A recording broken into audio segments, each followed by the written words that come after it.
Salut à tous, on se retrouve donc aujourd'hui pour une nouvelle critique. Donc après la critique de Uncharted Drake's Fortune, le premier volet, on se retrouve donc aujourd'hui pour la critique de Uncharted 2 Among Thieves. Alors, que dire de ce Uncharted 2 si ce n'est qu'il a exactement les mêmes qualités que le premier, à savoir donc ses personnages, sa mise en scène et ses scènes d'action toujours plus folles les unes que les autres. Alors, niveau scénario, qu'est-ce que ça donne? Alors, dans ce volet, notre très cher Nathan Drake, donc calqué sur, on va dire, Bruce Willis et Indiana Jones, un mix entre les deux, va donc se retrouver engagé par son ex, Chloé Fraser, un charmant petit bout de femme, j'aime beaucoup, et également Flynn, qui est un enfoiré finalement, afin de cambrioler un musée en Inde.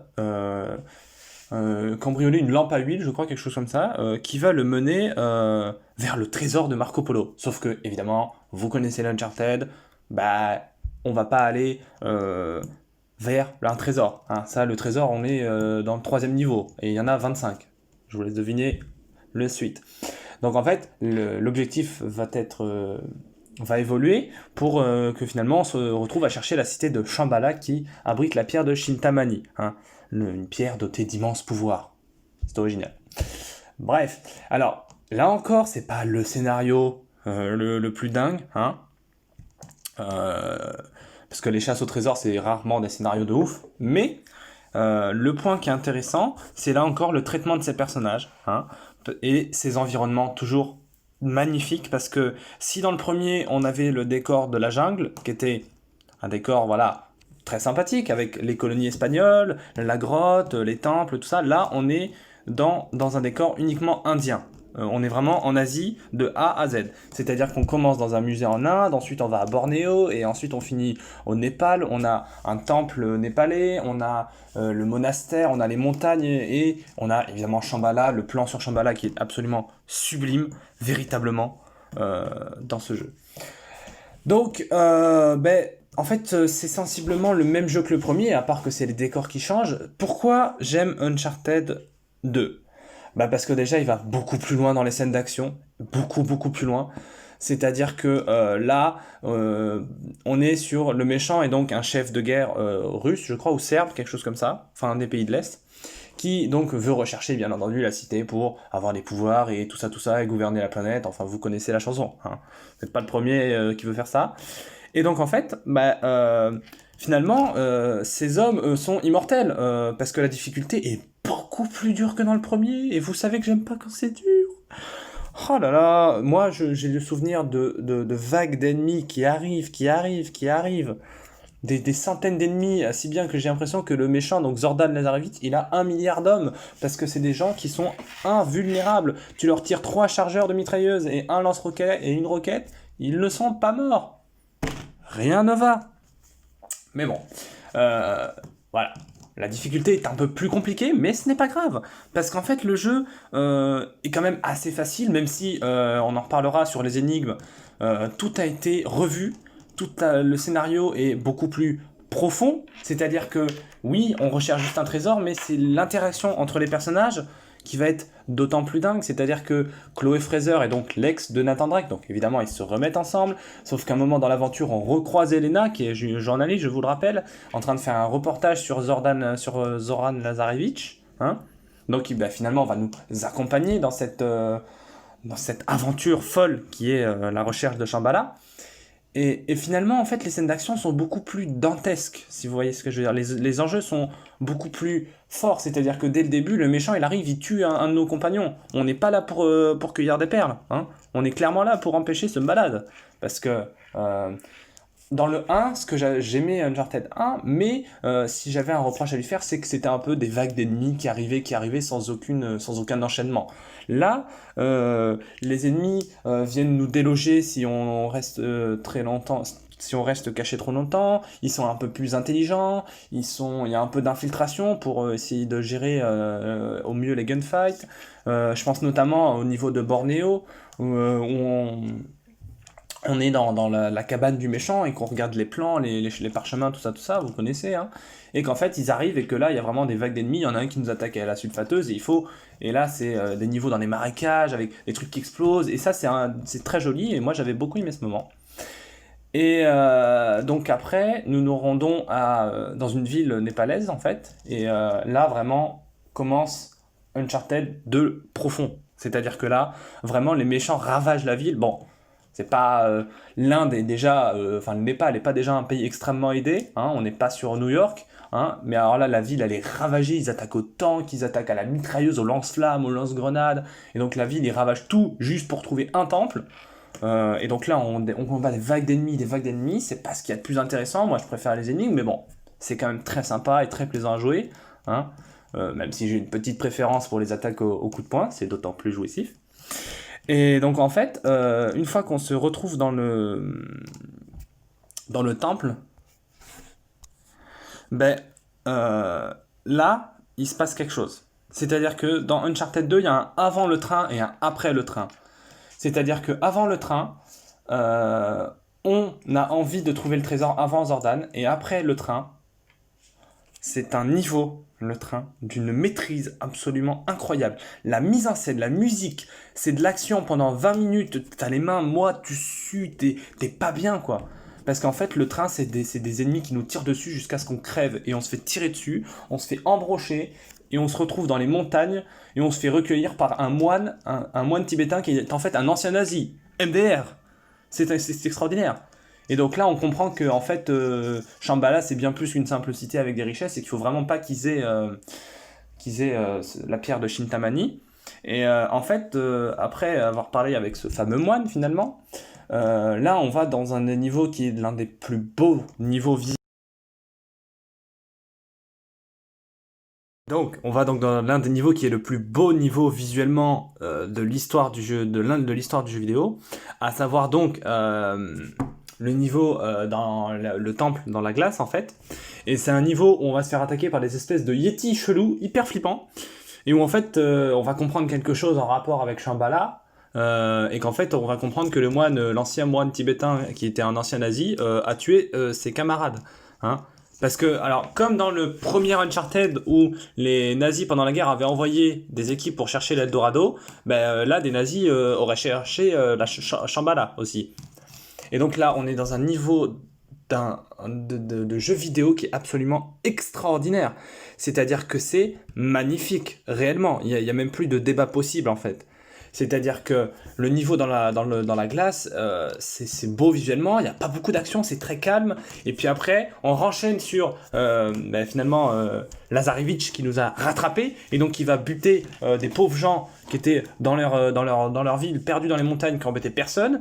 Voilà, il va capturer le moine pour essayer de trouver Shambhala. Et donc là, ça va être de l'action pendant 3, 4, 5 niveaux, je crois, d'action, où il y a pas d'énigme, où c'est vraiment on tire, on essaie de buter le maximum de personnes.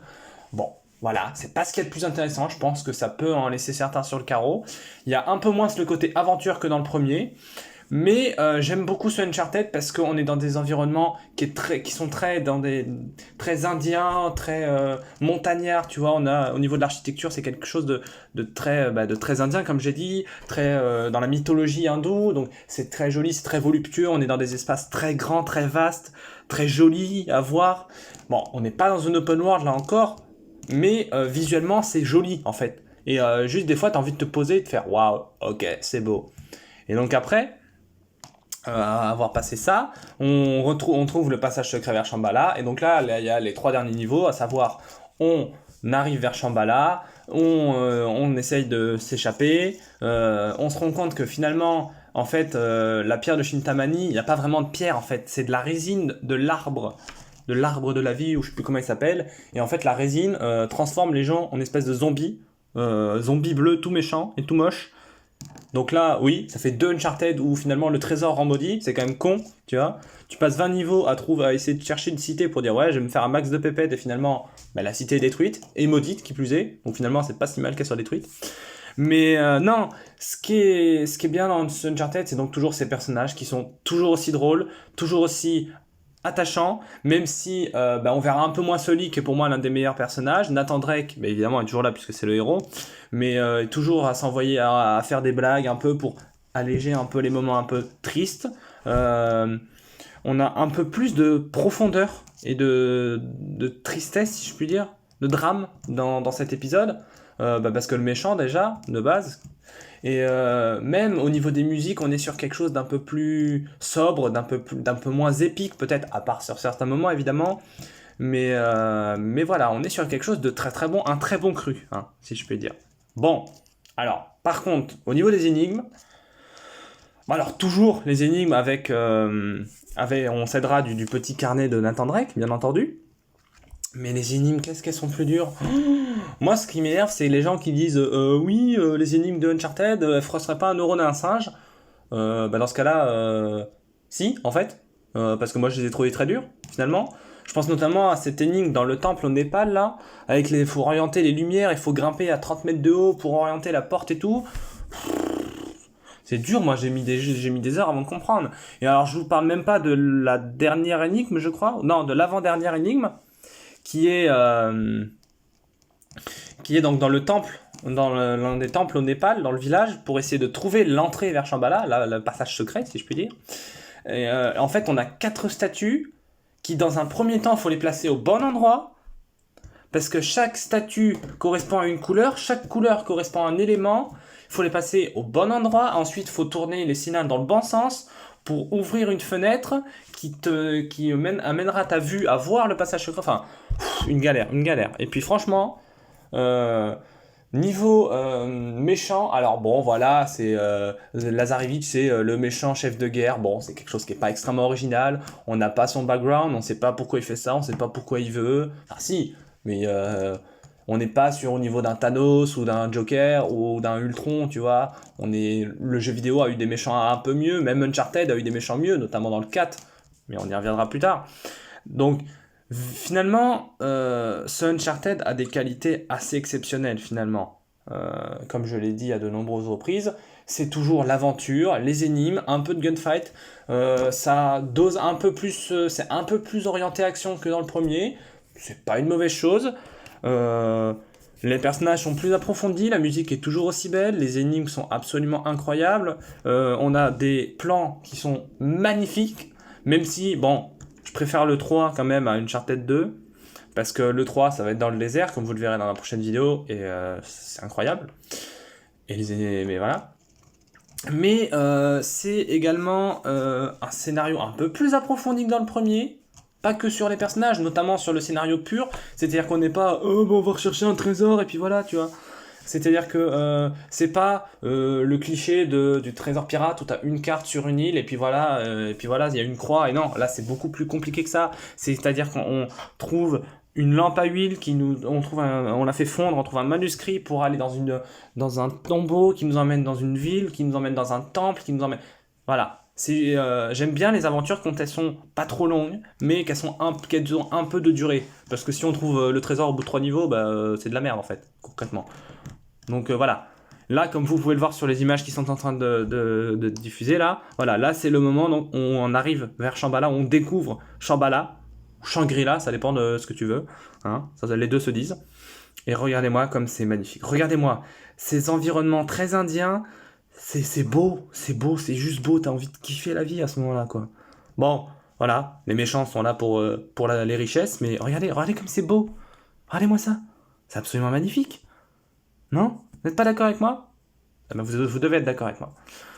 Mais pour en revenir à certains défauts, je trouve que ils auraient pu aller plus loin dans le côté aventure, même s'ils ont quand même pas mal. Ils auraient pu également approfondir le méchant, que ce soit Lazarevich ou Flynn, hein. Flynn là, voilà, qui est tout à gauche, qui est une crevure comme pas permis, qui est un traître, bien entendu.